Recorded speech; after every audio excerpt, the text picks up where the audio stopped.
whether people want to go to the self-employment route with the good and the bad of that, and also how to do it if you're going to do it. Our speakers are Ivy Lewis. Ivy, you want to wave your hand there? And Steve Angerman. Steve, okay, and myself, and we're going to talk about our journeys to self-employment, and also introduce a couple of exercises that help people think through whether self-employment is the right path. How many of you that are on right now, raise your hand if you are currently self-employed? Okay. Brad, you just joined us. You are, okay. And so I guess we should probably focus on more on, since the majority of people are self-employed, about how to make it, how to make that work, and also sharing the stories of how you get through these difficult times. But Steve, let's start out with Steve Angerman. Steve, maybe you can introduce yourself and talk about your journey. You've been self-employed for most of your life, right? So maybe you can tell us about how you got there, what you like about it, and what you don't. Sure, that's correct. So I had a business, and I had a business partner called Running Fit, and we were in business for a good 30 years. So my partner, Randy, he bought a running store in 1985, and I had tried a few different businesses on my own. I had a little entrepreneur streak, and to make a long story short, I had a sporting goods store in downtown Ann Arbor called State Street Sports, and Randy and I became partners and started Running Fit Incorporated, made an LLC in 1986. And over the next 30 years, we had a dozen specialty retail stores, a total of 9 Running Fit stores. We had Soccer Mania, and then we had our State Street Sports store. And in 2014, we sold the business. We had also started an event side of our business where we put on runs, triathlons, and events.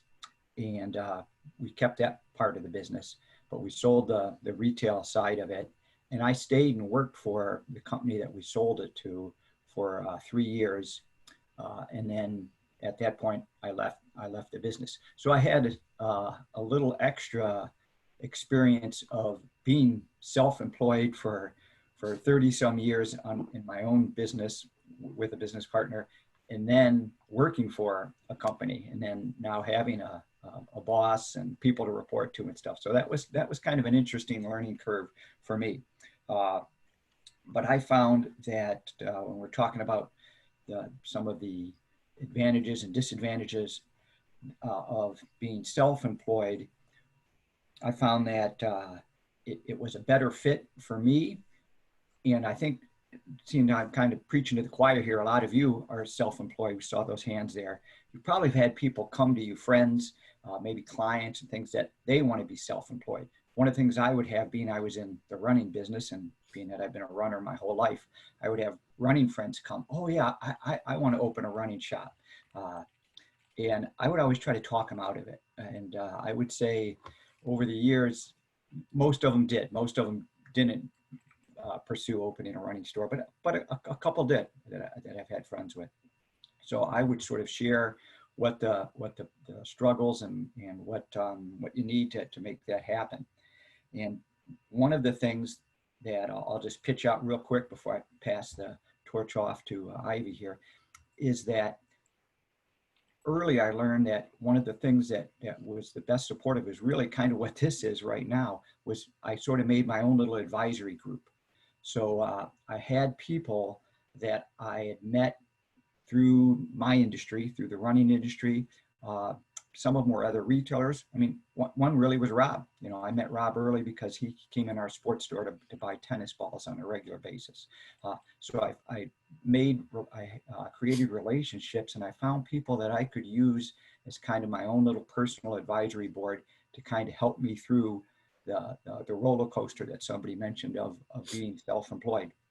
Because one of the issues that I found was when there were challenges or decisions to be made, and often these decisions are not just A or B, There are decisions that are A, B, C, D, E. You know, there's a lot of ways that you can go, and you really don't know always what the right decision is. And even after you've made that decision, you don't have that. A lot of times it's months later till you really find out, did it work or not. Sometimes you never know. So that's where having some resources and some people to lean on and to get a separate set of eyes on, especially if sometimes if there are people that really aren't in your specific industry, so they can have a fresher view of it. So that's definitely one of the things that I think helped Randy and I be successful with our company over the years. Now, Steve, you're more of what I think of as a true entrepreneur, because you grew your self-employment into a larger enterprise where you had over 100 people working for you at one point. Is that correct?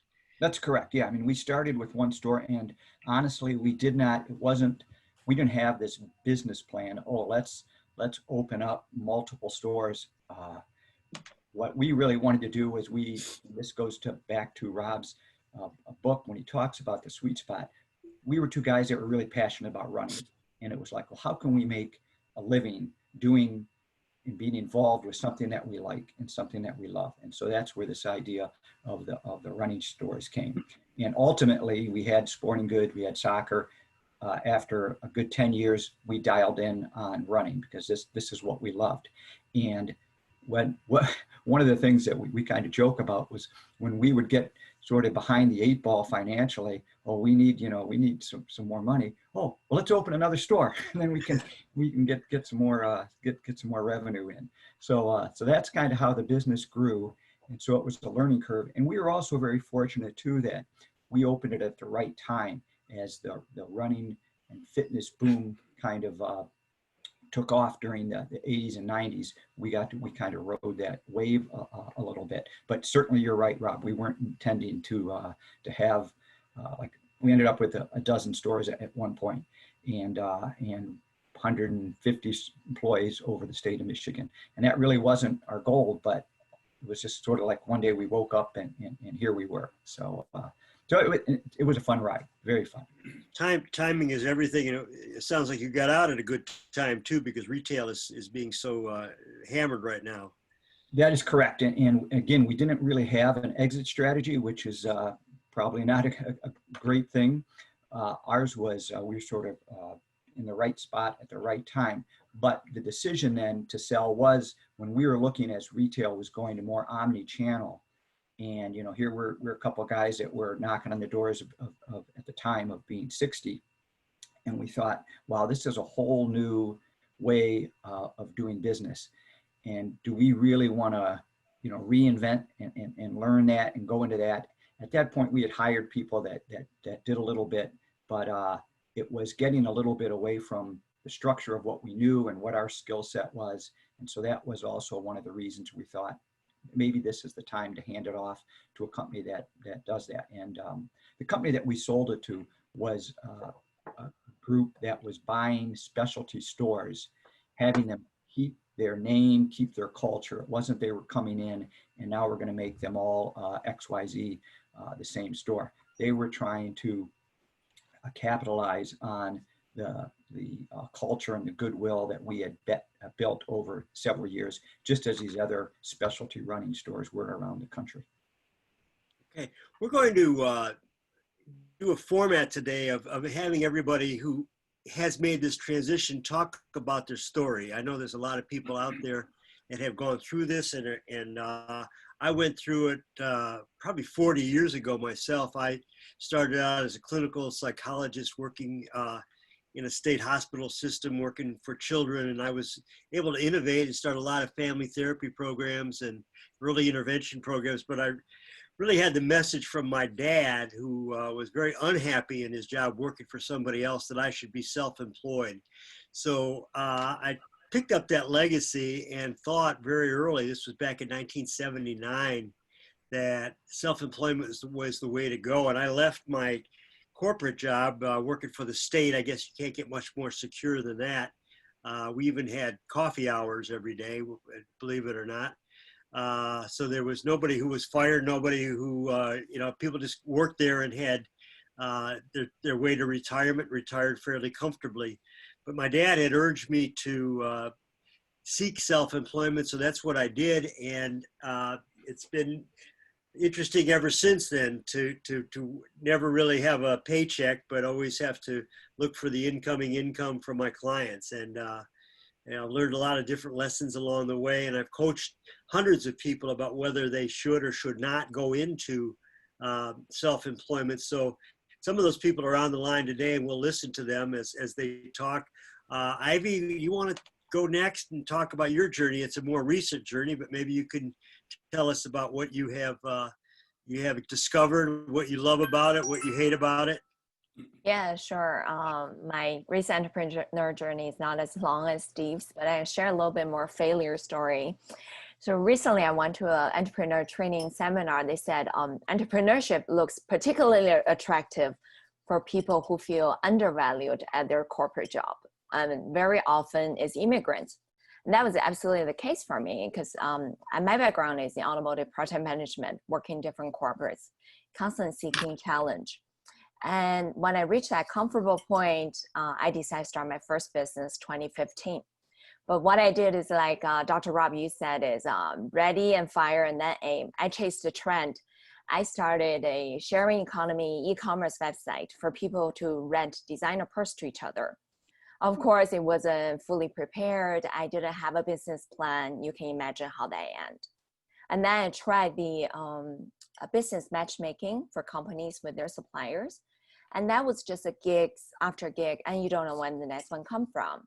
So it doesn't work for me. I realized I wanted a more sustainable business. So I took the easy way out. I went back to work at Bosch. And then ever since then, I really feel like I need to reset and think about what I really want to do with the next business. And a couple of resources that I find helpful for me is first, I really look at what is my talent that I'm not tired about, talk about to people and help people with. For me, that narrowed down to be project management. And then I look at the analysis of what is really motivating me for start a business. And normally there are three things: impact, freedom, and wealth. For me, I realized the first thing is impact, because I started my career as project management right before the recession of 2008. I started 2007. I got thrown into the job. There was no training. There was no coaching. I really had to figure out and perform quickly. Otherwise, we're at the risk of losing jobs during the recession. So it was really struggling time. I find all sorts of resources. Some of them was even not helpful. So now we're facing another crisis. What I want to do is provide that platform for project managers. They could come here and learn everything they need. So that's why I did this CL Consulting is a project manager training and coaching program. So that was my motivation, is the impact. And secondly, for me, is freedom. Going in and out of corporate jobs and self-employment, I enjoy is the freedom to manage my own time. And that's something I miss the moment I go back to the corporate world. And that's then second for me. And lastly, wealth. If you have a growing business, you need the money. Otherwise, it's not a sustainable business model. So that comes with a growing business.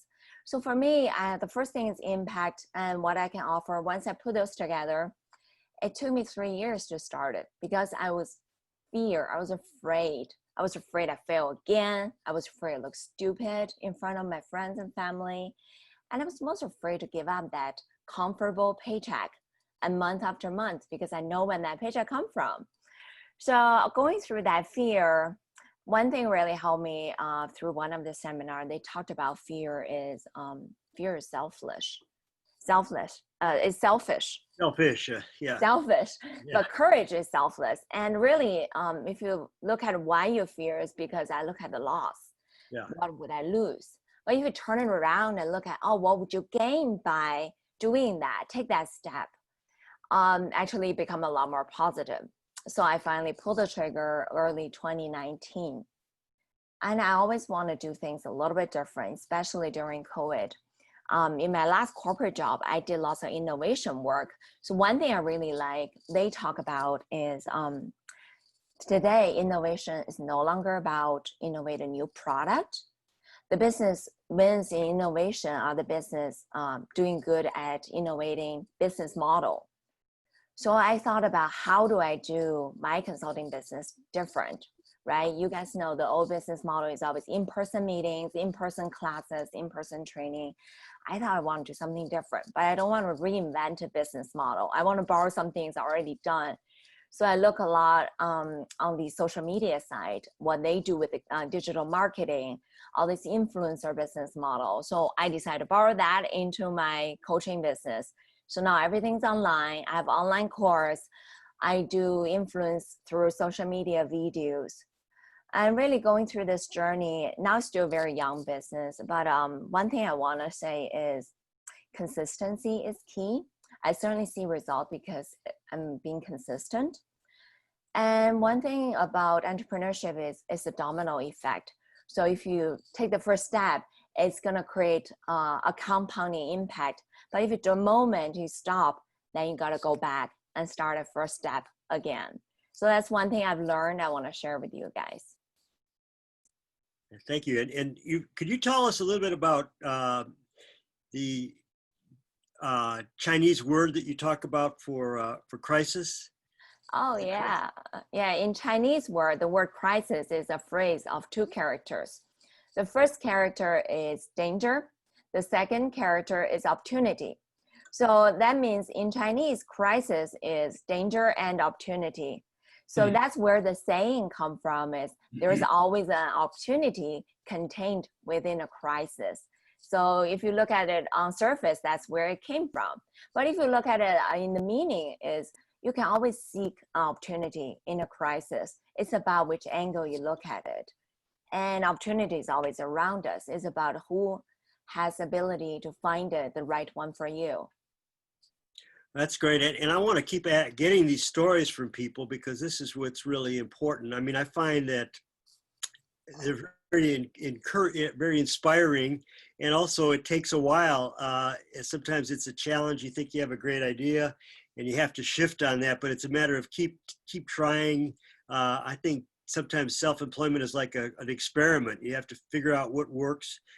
But it's like fishing. You can't leave the good spot too fast. You have to know how long to stay there. I'm always, when I'm fishing, I do too much of looking where, where the fishermen always are. I go there, and then when I get there, they're gone, and they're gone to some other place. But I think that it's opportunity. And I wonder if Brad, can you speak for a few minutes about your journey? Because I've been following this the last few years, and it's been quite fascinating from your employment to your self-startup. Sure. Good morning, everybody. Maybe you could introduce yourself.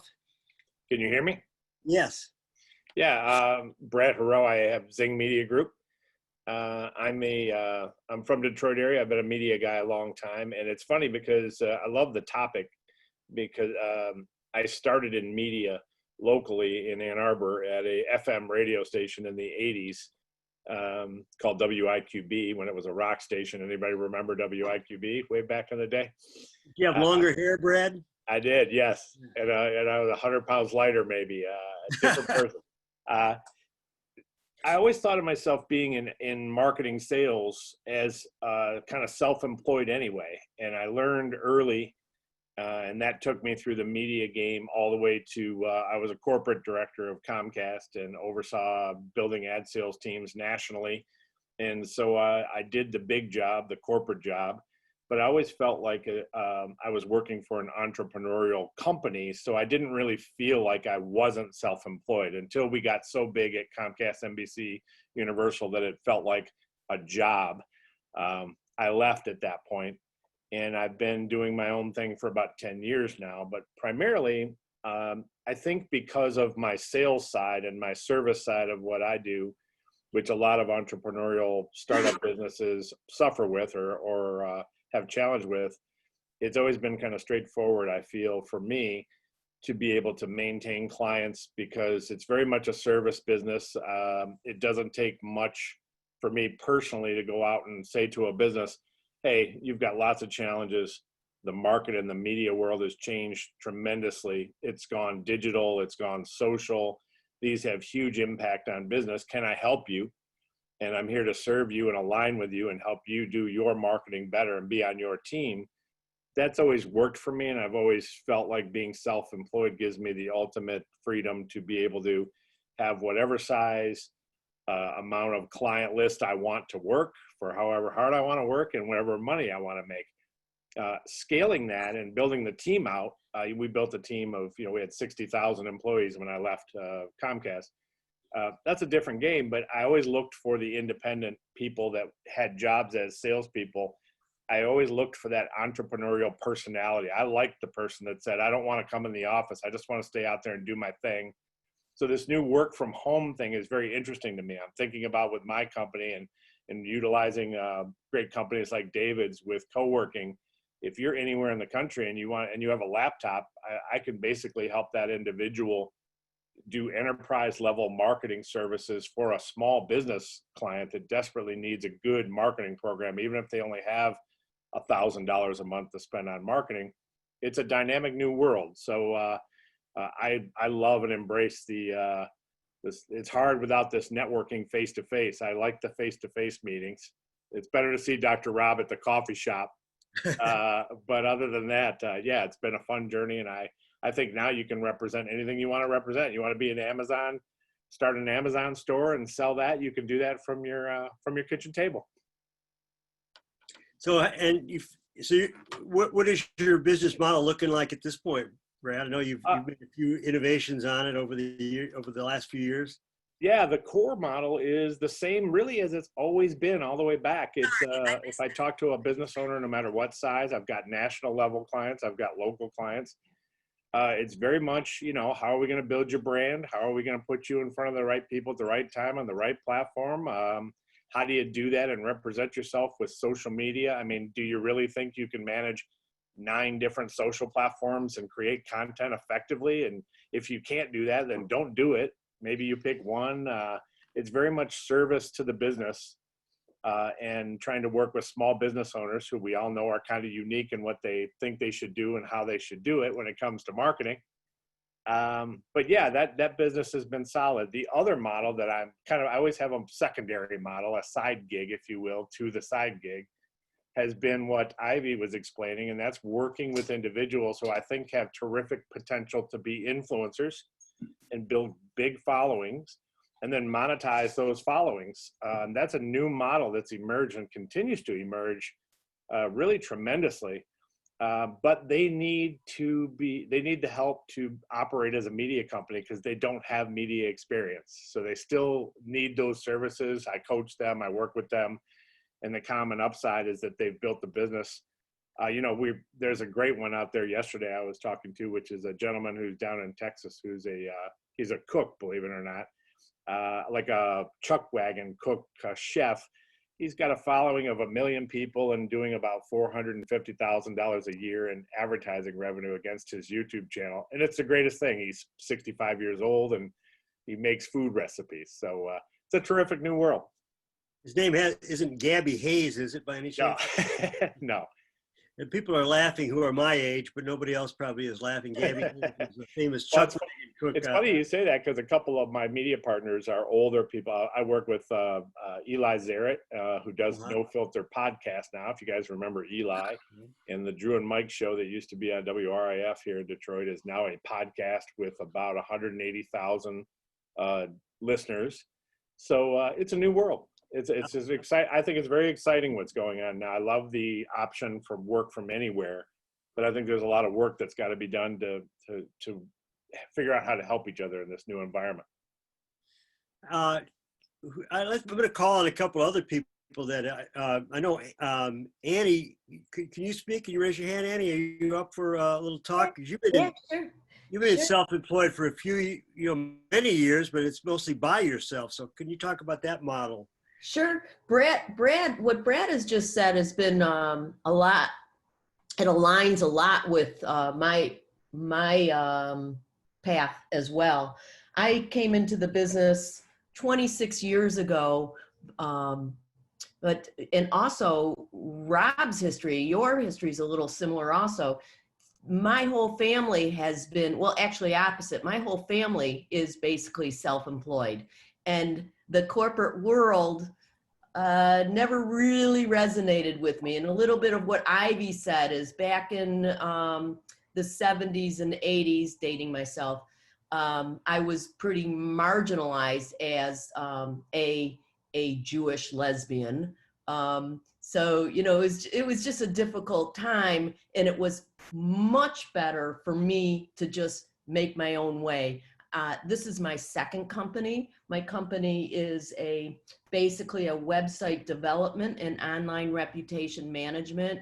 And I take companies, I take their online presence and I optimize it for their business goals. And it's all individual, depends on if it's a national level business. Is it a multiple local regional chain? Is it just a local one shop? They all have their own unique opportunities. They all have their unique successes and their own path that they demand. My history, it has been in retail, and this is before this business. I spent 3 or 4 years as an operations manager for a retail bookstore. My first business was an industrial business-to-business supplier for material handling equipment. And I also worked for GE for a year, which was an abysmal experience, but that's another story. It's always evolving. The opportunities presented with digital marketing are amazing, exciting, and the ride has been amazing and exciting. You have to be ready to go to the new fishing spot, as you said, Rob. I love that analogy or metaphor. I love servicing people. I don't think I could do it any other way. I don't think I had a real big business plan back 26 years ago when when I made the transition into this company. I actually have a marketing degree, and my whole business is really founded on a 3-hour, $125 course on HTML in 1996. Not 76. Wow. But so it's That was a good investment, huh? it is a really good investment. I had a couple classes, one in Photoshop and one in Illustrator, but really it's my marketing degree that has really dovetailed nicely into marketing. You know, now I really help companies raise their online profile. And I have to, Annie, if I may make an endorsement, Annie's working with me right now. So within the next few weeks, you'll be able to see the results of her work with improving my website and trying to get me out with my message. One of the things that I like that you've been saying, Annie, and I think this is really important for self-employment, is you only can sell effectively if you're selling to someone's pain. And I think that is really interesting. I think a lot of people are out there that have great ideas, and they think, I have this wonderful idea and it's this wonderful skill, and I'm going to sell it. But hey, I don't understand why nobody's buying it. And the reason is, I think that people don't want to buy your skill. They want to buy a solution to their pain, even if it's, especially a website. Could you explain that concept, Annie? So it's when you're marketing, one of the things that you really, really have to remember is it's not about you. It is about your customer. When they land on any page of your website, it's really important that they see themselves. This is where people think keywords are all about SEO, but it really is about user experience. So if you know your customer's language and the language they use to describe what their pain is, and you integrate that language into your website so that people see and they can really resonate with what's happening on the pages that you have designed, if you will, and pull them through your site or your whatever the property is, because it could be LinkedIn, it could be a social media property, an email, but get them to convert to your goal by allowing them to really see themselves in what you're offering. Is that what you meant, Rob? Yeah, I think, well, see themselves, but also see a solution. And I go back to the idea that if you have a headache, a really bad headache or a toothache, you'll try to find the pharmacy that's open, all night long, so you can go get the painkiller. Whereas if you're taking vitamin C and you know it's good for you and you're out of it, you're not going to run to the pharmacy. You might not run for a week because people tell you it's good for you, but you don't get a relief of the pain. So that's kind of a coarse analogy to talk about. I wonder if any of the other people will tell their story. I'm gonna call on some of my friends out there that I know. Dunri, are you up for discussing a little bit about your journey? Sure, Dunri yeah. Brown? Sure. Yeah. Hey, everybody. Good morning. Morning, Dunri. Morning, Henry. It's great to see so many friends out here. And thanks, Rob, for hosting. Yeah, I've had a funny journey with entrepreneurship or self-employment. I'm more like a serial self-employed person. I've done, since I graduated, I graduated from, let me start back when my dad was a psychiatrist, but he was basically one of those people who had a shingle out and saw patients in his own office. So I would consider him an entrepreneur. And so I was intrigued by the lifestyle that he modeled. And I was very interested in that. So I went to graduate school at University of Michigan in plant ecology. So I studied plant-insect interactions. And ever since I graduated, I've been more in the world of software and web because I didn't become a professor.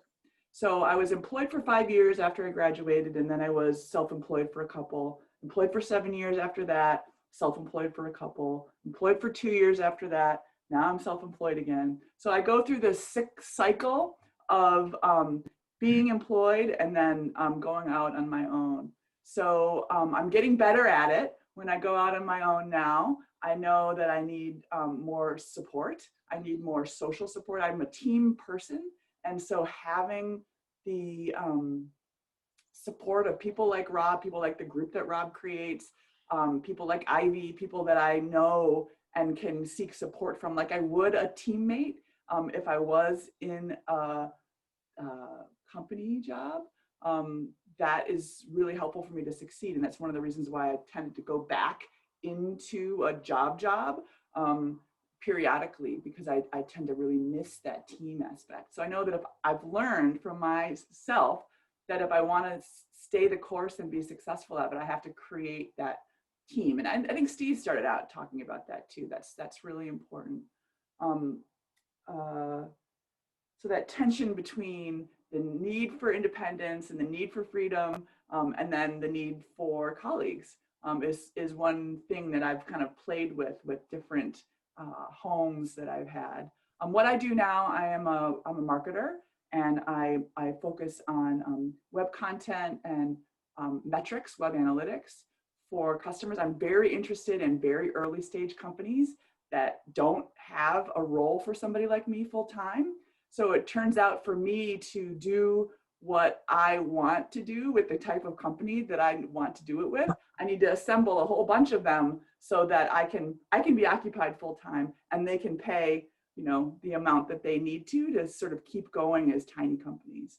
So little companies, lots of them, and then kind of piecing them together. And the hard part for me as more of an introvert or shy person is the sales part, right? Is making the connections to people who can introduce me to the right person. And I ebb and flow on that. I find that when I'm new going into entrepreneurship again, I have the energy and I can draw on my network and I fill up. And then it takes the renewals, and then the later projects are where my weakness is in terms of finding that next bunch. So the hard part about being and I don't know if anybody talked about, there's a whole Michael Gerber book, the E-Myth, about the attraction of being an entrepreneur. And when you are an entrepreneur, you need to be the doer, the manager, and the salesperson. And each one of us probably has a natural role that they prefer to play. I'm probably between the doer and the manager. I flip back and forth between those two. The salesperson is my least favored role. But to be successful, you have to do all three. And so you have to pay attention to your least favored Hey, role. Henry, Yeah. it's Brad. I worked with Michael Gerber when I was You at did. corporate. I hired Michael, but Michael's favorite thing for me, for all of you, is the worst thing about having your own business is that the boss doesn't have one. No, I think it's that you have so many bosses, right? Every client is a boss. So I have, like 7 bosses right now. Yeah, Michael's incredible. Yeah. Great book, The E-Myth. Yeah, really. It was foundational for me and it's influenced my thinking. So yeah, that's a great story. Brad is intervened here. Now, I'd like to encourage this to become more of a conversation. So if other people have things they want to say, please do.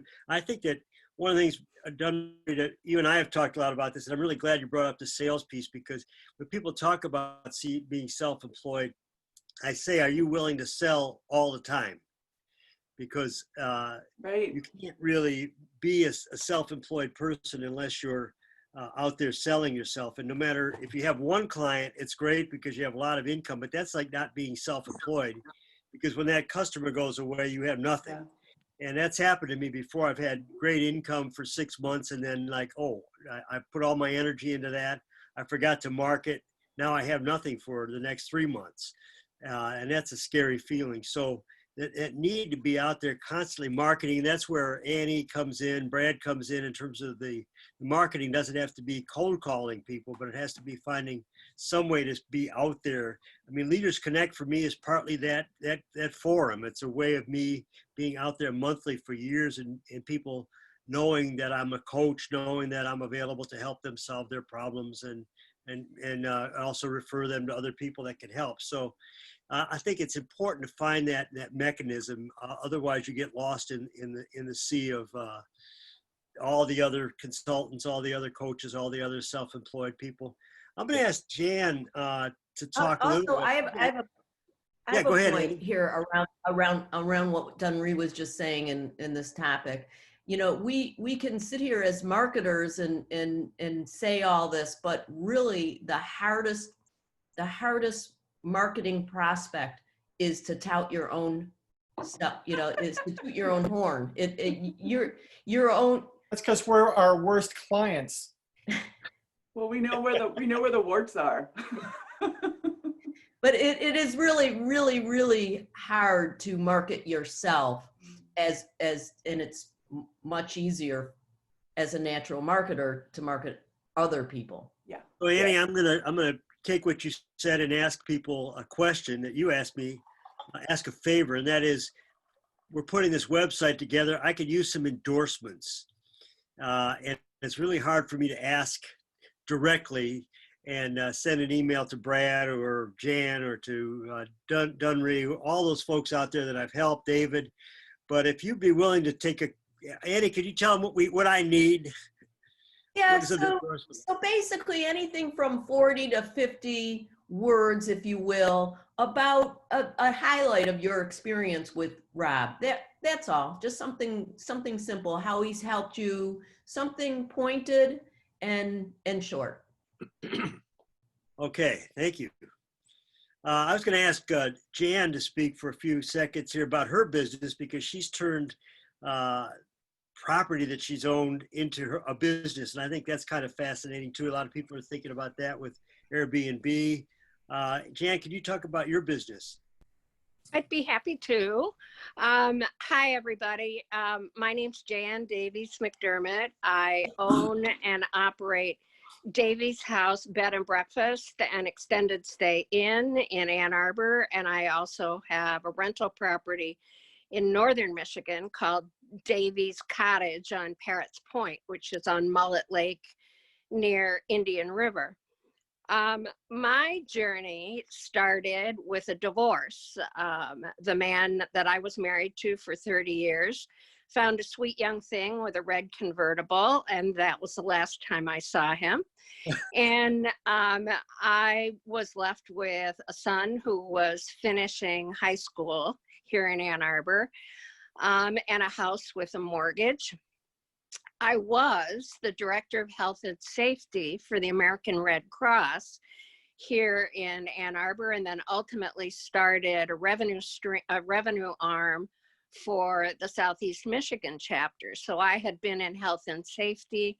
I had been in educational design with the Red Cross, working on some of their national development programs.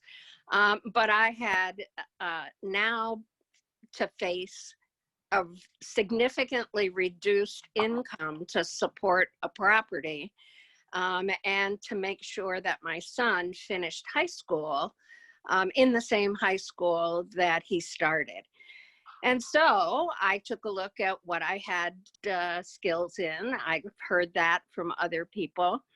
My former husband was in sales, and so I entertained a lot.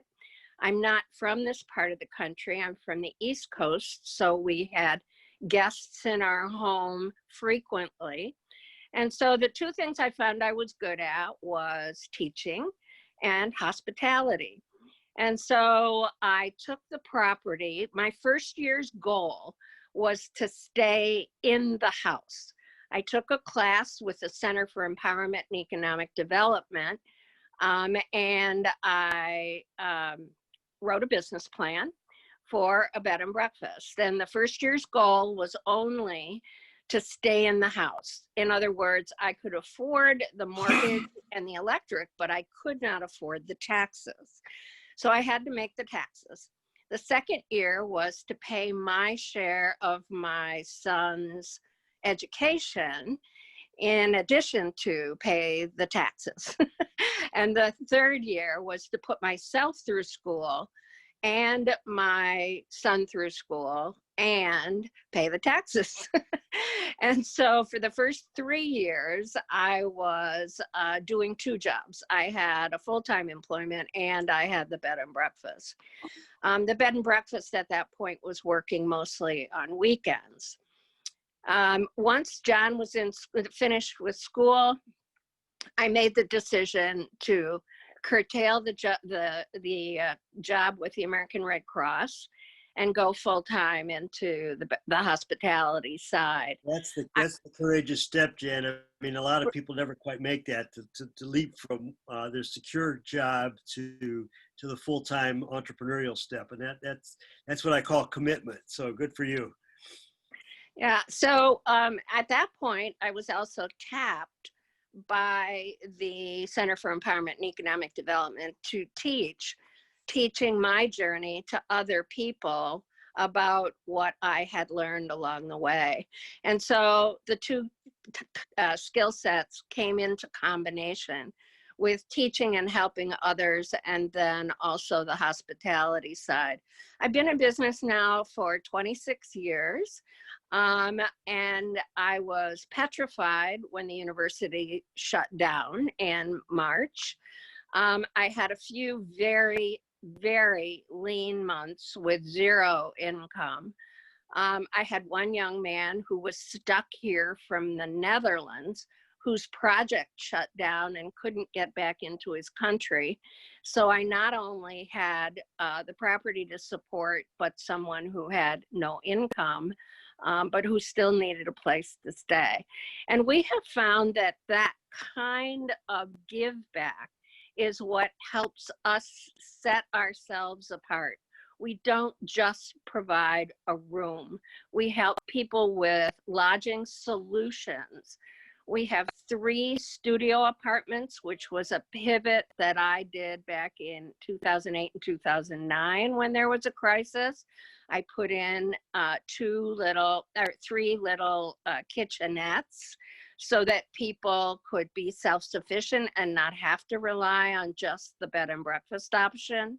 And we kept 3 overnight rooms so that we can service those people who want the full service bed and breakfast experience.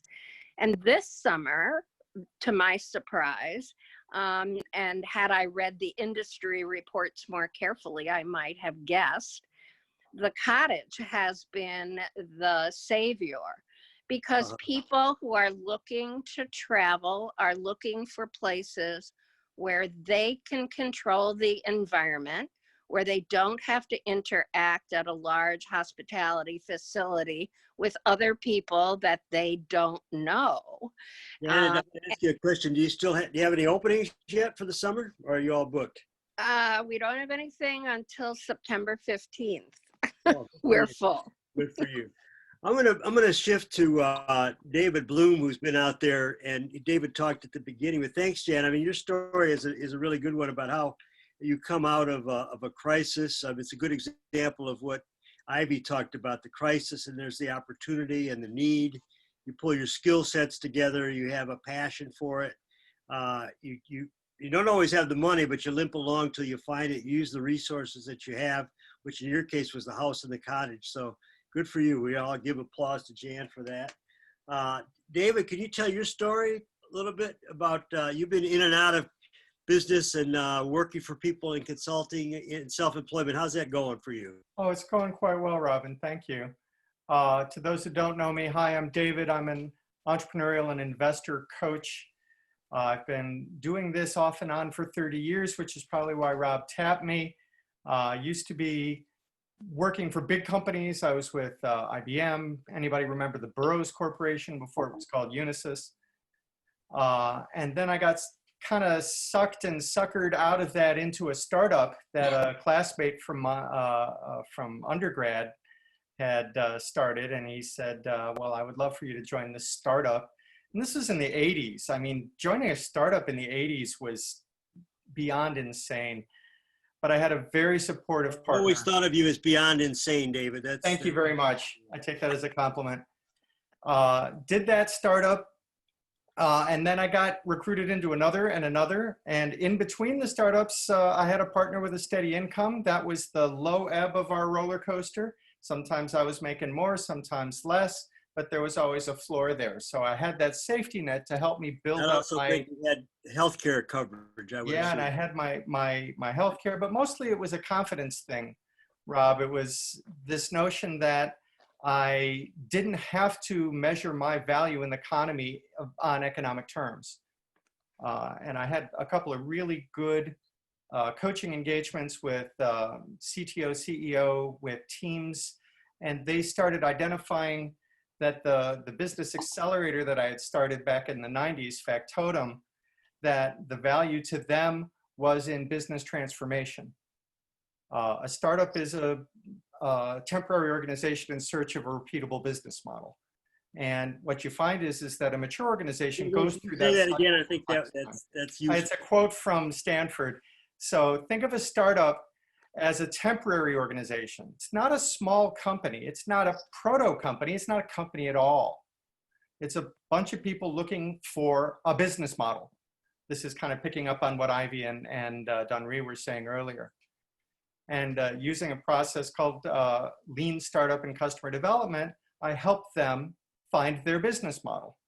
And if I'm very good at it, and I walk away very slowly, then they come back at me with more interesting projects. And sometimes I'm privileged to be able to distribute those projects to some of the folks on this call, and sometimes they're projects for me. A couple of times, though, I got sucked in an operations role, and I found that Factotum, my business accelerator, got along just fine without me. So I was able to do for my venture what I had originally done with the safety net from my partner, and that was really valuable. David, you and I have talked a lot over the years and helped each other out, coaching each other, and we've done a couple of similar things. One is finding some teaching opportunities. That's right. And I think that stringing together these things, teaching, writing, somebody told me that, you know, I've got 9 books that have come out during my self-employment area. And somebody, Bob Quinn, told me years ago, he said, you know, when you can work, and when you can't work, write. Right. And that's really worked for me. So whenever I'm, I got to tell you a funny story. I'm at one of those points where I'm not teaching this fall. I decided not to teach, so I decided to write. Smart. And I decided to write about my mother. And for those of you that are nodding your heads, sometimes writing about mothers can be really complex. And my mother was a complex person, and I waited 30 years to write about her, 20 years after her death. So I started to write 2 weeks ago about her. Dunry knows this story. And I started to write at about 9 o'clock in the morning. I'll tell David this story because he appreciated it with the Jewish mother. 9 o'clock in the morning, I write, my mother's been dead for 20 years. And I get a phone call, and I don't look at the phone call, but I look at the message a few minutes later, and it's got my mother's name in it, Irma. And I'm thinking, what the hell here? I started writing 20 years after her death, and she's contacting me now. And so I look at the message, and it says Irma, and I listen to the message, and it's Irma's best friend, Connie, calling me. And I'm thinking, like, why is Connie calling me? I haven't heard from Connie since my mother died. I really didn't know Connie that well even then.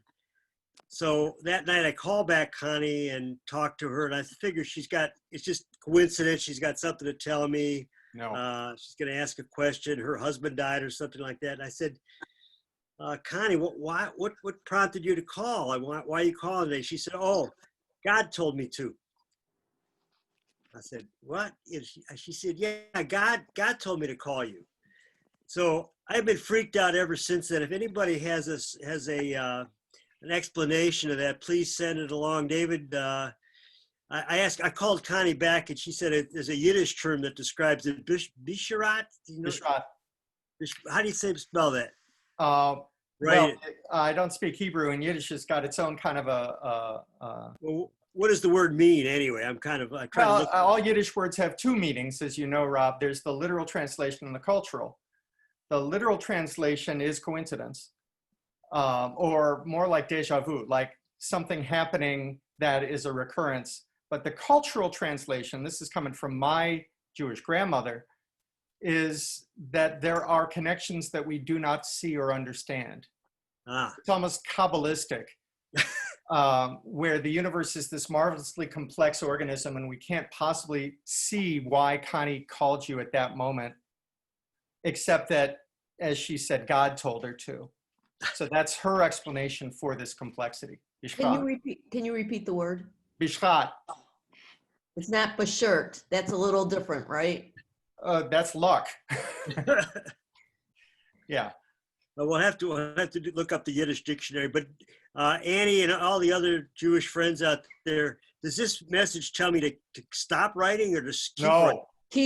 This is validation, Rob. Validation, okay. Yeah, get back to your keyboard. Definite validation. All right. It's going to be a bestseller. Sorry, Emily, I'm sending it back to the keyboard. All right. Well, Dunry and I have committed to each other to write. That's also another thing, is that if you need some help getting along on something you're not inclined to do, find a commitment buddy. And Dunry and I are commitment buddies on writing. Tell them what you're writing on, Dunry, so you can get public with it. I got my own Bishrat story. I recommended Dunry's book to a client on Monday. Okay, good. Cool. Yeah. The one you wrote with the Catherines. Yeah. Oh, thank you. Yeah. So what I'm working on right now, I mean, I'm doing marketing work for companies, but I'm also trying to eke out some time to work on my own project. And it's a natural history and personal history of the place I go up north in Canada, the Bruce Peninsula. And what's really fascinating is I left my job in February to take on this book that I've had, bumping around my head for years. And the border is closed. I can't go to Canada. I can't go and walk around on the lake shore and through the woods. This is like the inverse of Rob's experience, right? Or I'm just being, I'm having to do it all through my fingers and my brain. And well, I have to tell you a story, Dunry. I asked Justin Trudeau why the border is closed. And he said, God told me to do it. Yeah. Well, yeah, it's not the marked difference between infection rates in Canada and in the US. It has nothing to do with that. It's just all about me and my book. Well, we've got a few minutes left. I want to open things up to other people that may have questions or comments. Going back to, I know there's lots of people out there that are in this journey, have come in and come out. Any other people want to? Hey, Rob. I have a slightly different model. I'm a chief marketing officer, and I was a corporate CMO for tech and software companies for 30 years. Bill, you want to just introduce yourself, say your name again? Bill Taylor, and I'm a chief marketing officer. I was CMO at LlamaSoft in Ann Arbor. And when I left there, I realized what I loved to do was the early stage finding companies' growth engines and putting in place the plans to execute on them. What I didn't like is having a staff of 150 people around the world. So I started my own fractional CMO company called A2 CMO. The days of the full stack CMO are gone, right? You can't be everything. I'm a B2B tech guy, but there's guys that are consumer product group, there's food and beverage, and there are digital marketers, and there's strategy people. And in my own business, what I realized was I was turning away clients that I wasn't ideal for. And then I got introduced to a firm called Chief Outsiders. I'm not an employee. I don't have a boss. They don't give me a paycheck. But it's like an advisory group that Steve talked about of 76 other corporate CMOs. And we're all partners. And so when I encounter one of those opportunities that I'm not ideal for, one of my partners is. And likewise, when they encounter it, I am. But I still have the opportunity to choose which gigs I take, how many days a week I want to work. And for me, ideal was to work 3 to 4 days a week for 2 to 3 companies and have a day to do pro bono work and give back. And this model enables me to do that. So, and how are you enjoying that? Well, I have 4 clients now, so I'm working 6 days a week. But so I'm failing at achieving my vision, but I hope to be able to scale that back a bit. All right. Anybody else that want to join in with the comments, telling their stories? It's fascinating to hear all your personal stories. And congratulations, Bill, on the success of LlamaSoft, one of the most successful startups in Michigan in several years. So they are a great company, and they're one of the few technology breakouts here in Ann Arbor. And I am sure they're north of 100 million in revenue today. I've had the pleasure. I mean, one of the thrills of working independently is you get to work with interesting people beyond your small world. And I've worked with 2 companies that have had great breakout sales. One is Spirion Therapeutics, which sold for 1.3 billion, which seemed a lot until Duo Security came along. And the other was Health Media. I think there may be some folks out there that were part of Health Media, and I worked with them and achieved big success. They also had a great sale. So that's a lot of fun, is to be along for the ride. I wish I had invested in some of those companies more than I did, but it's also a great thing to experience. Anybody else want to share their stories, or go back to, if you've talked before, you had something you want to add, or questions for people who've talked with? This is the open forum time. Hey, Dr. Rob, it's Michelle Mashili. I'm Michelle. How are you doing? Good to see you. Good. I just have an image on my video on today. We're actually packing up to go up north.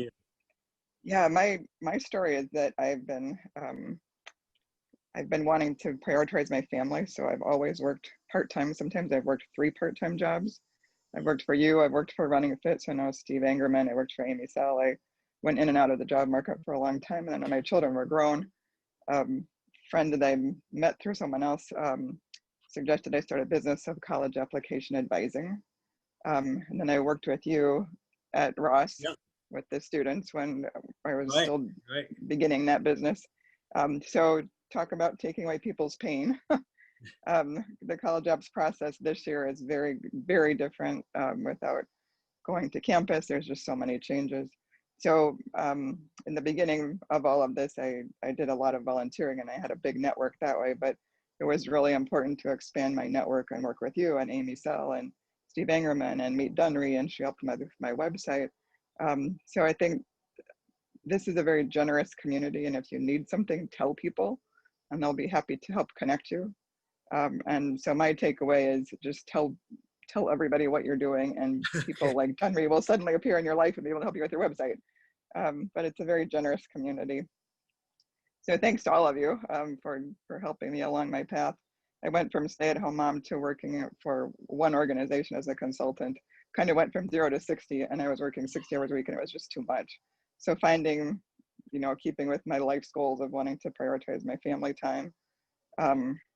And then also being helpful to people and being that service component of who are you serving on the earth, and being able to help families through the pain of the college applications time. And now my students have received over $8 million in scholarship offers. So I feel like that's some validation of helping people connect the dots and helping them expand their network too. Fantastic. So we're going to wrap up with maybe having you share takeaways from today. We've heard from a lot of really fascinating people. Steve and Ivy, thank you very much for your time, and everybody else. But if we could just kind of take a few minutes and either write in the chat your takeaway or speak it, or both. And then we're going to put this out on a tape on Monday. So you'll have a chance to, if you want to be heard and seen, this is your opportunity to speak up. Anybody want to share what their takeaway is from today? Don't try to do it alone. Ask for help. There are Okay. lots of people out there with skill sets you don't have. Anybody else? Thank you. That's a great one. I think Yeah. too, the idea of that you have to wear a lot of hats if you're going to be self-employed. And then one of the tricks is to know which are your favorite hats and which aren't. And then the hats that aren't your favorite, again, ask for help, reach out to other people that can maybe help you with that. Steve, may I ask you a question? Yeah. How many hats do you own? That's classified information. You'd have to ask my wife, but let's just say plenty of hats. Let's say more than 50? Oh yeah. More than 100? Yes. More than 200? Okay, now we're, yeah. Classified. Well, I'll just say this. A lot of my friends know I've always been, for 50 years, a big Kansas City Chiefs fan. And I have almost 100 Kansas City Chief hats alone. Wow. You are But- a head aficionado. Being in the sporting good industry, we had a sporting goods store for 10 years. Sales reps, they knew how to, what's that expression? How to butter my bread. And that was, Yeah. you want to get an order, bring another Chiefs hat in. That makes sense. So we're really disappointed today to see your head, Steve. We really wanted to see one of those hats. And This is my entrepreneur, professional hat. yeah, but I think you're the guy. You need to wear your brand, man. You must have one nearby. Put one on to end this call here. So You one got of it. your favorites, Steve. And Martha's probably laughing. Your wife, right? Martha, does she have a whole warehouse for these? Oh, I'm glad she's off. She's on a Zoom yoga class right now. So Okay. yeah, she would. Her rule is every time a new hat comes in, 2 have to go out. So Yeah. Well, it's a good thing that every time a hat comes in, a wife doesn't go out. That would be. What's that one, Steve? Oh, so this is, I just grabbed this is from Jack Rabbit. That's the company that we sold Running Fit to. Okay. What other wrap-ups do we have? Pieces of advice for the general audience. What's the one thing everybody should know, Ivy? I'll put you on the spot here. One thing. Sure. Yeah, I think community really. It's if you do it by yourself and trying to wear multiple hats, it's a very lonely journey. There's ups and downs. Like today, I really enjoy being surrounded by like-minded people. You learn something from everyone every time you talk to people. So I think having this very friendly, generous community is important. So Great. thank you, Dr. Rob, for creating it. Okay, great. And Ivy, you and I and Steve are talking about doing some programs to follow up. We want to have a little community called Entrepreneurs Connect. So if you'd like to be part of that, it's a little offshoot of Leaders Connect, but this is just for the entrepreneurs in the community. Please let me know, and we would like to try to set up a little Zoom meeting and talk about what that might be. We want to help people who want to become self-employed entrepreneurs to do that, but also to help people who are there to sustain their businesses and figure out what to do.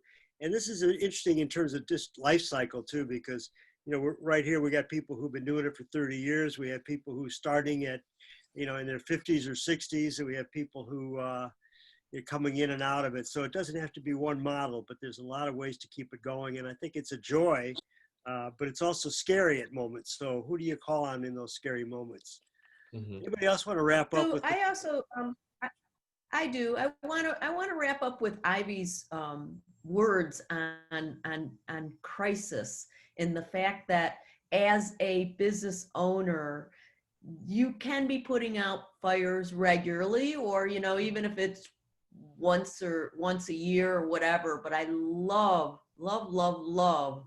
that it's danger and opportunity, because every crisis I have ever encountered has always also doubled as an opportunity. And to have that as a concrete concept is really pretty terrific.